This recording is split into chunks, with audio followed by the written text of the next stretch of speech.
Truth is, the game was rigged from the start.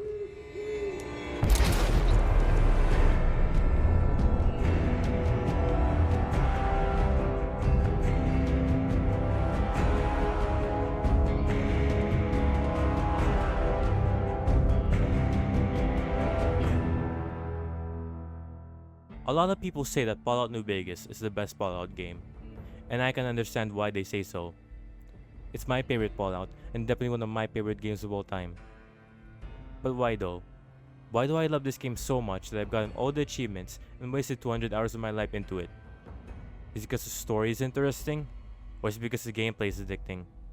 Well, I'm gonna tell you why this game is so special to me. The story of New Vegas is pretty simple. You play as a courier who got shot in the head and survived, so you gotta find the guy who shot you. As you travel, you get pulled into larger events and meet the different factions scattered around the Mojave Wasteland that you can choose to either help or hinder. When you finally meet and kill the dude who shot you, you must now decide which one of the main factions you want to side with. The four main factions are the NCR, Caesar's Legion, Mr. House, and Yes Man. The NCR wants to conquer New Vegas because the power from Hoover Dam would help them greatly, although they are corrupt and don't actually care about the people in the Mojave. Caesar's Legion are a bunch of slavers that want to take control of New Vegas so they can turn it into the new capital. House wants control of New Vegas because he believes that it'll be able to restore civilization. And Yes Man is basically the courier wanting to get rid of all the main factions so that New Vegas stays independent. The plot is a simple revenge story that turns into a war between the factions fighting for control over the Mojave Desert, which makes the story of New Vegas so captivating. You can choose whichever faction you want to side with, and whoever you think has the best goals is up to you. But you can only choose to side with one out of the main four, and it will affect the endings you get in the game. You can start different playthroughs, siding with different factions, and the game and endings will be entirely different depending on the factions you side with, which adds a lot of replay value. At the start of Fallout New Vegas, you get to choose what special stats you want to increase or decrease.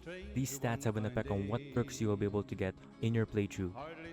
If you put points into luck, then you'll have a higher chance of getting critical hits on your enemies, and get access to perks like better criticals if you put enough points in. After you pick your special stats, you'll be given the option to pick traits. These aren't required, but they provide a good bonus for your build. Next is your skills and perks. This, to me, is the reason why New Vegas is so addicting. Each time you level up, you'll be given the ability to increase your skills. You have a certain amount of skill points to put into your skills, and the higher your intelligence, the more skill points you'll get. The skills you want to increase will be the playstyle you'll be going for. You want to use assault rifles or revolvers? Increase your gun skill. If you would rather have plasma rifles or laser weapons, then energy weapons is for you. But maybe you don't want to use guns and prefer close combat. Increase your melee skills. There are a lot of good perks that can get you out the game, but you only get to choose new perks after every 2 levels, so choose wisely.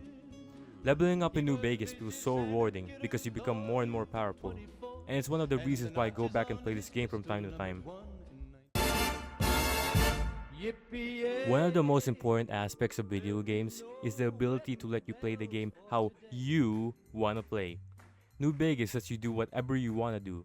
You could be a goody two-shoes who helps everyone and resolve everything peacefully, or you could play this game like Postal 2 and kill everyone you meet, except for kids. You want to kill Oliver Swanek? Well, you can do that. New Vegas doesn't restrict you with a pop-up that says, "With this character's death, the threat of the prophecy is severed." No, there's none of that. There's no wrong way to play New Vegas. It lets you do whatever you want to do, and that's what video games should be. Video games should allow you to play the game in any way you'd like, instead of being restricted to only one way, because it's a video game for God's sake. New Vegas is a game where I can become whoever I want to be and get immersed in. It's a game where I feel like I'm part of its universe, instead of just controlling a character on a screen. It may not be perfect because of bugs and constant crashes, but none of those matters, because this is easily one of the greatest video games ever made. And that's why I love playing Fallout New Vegas.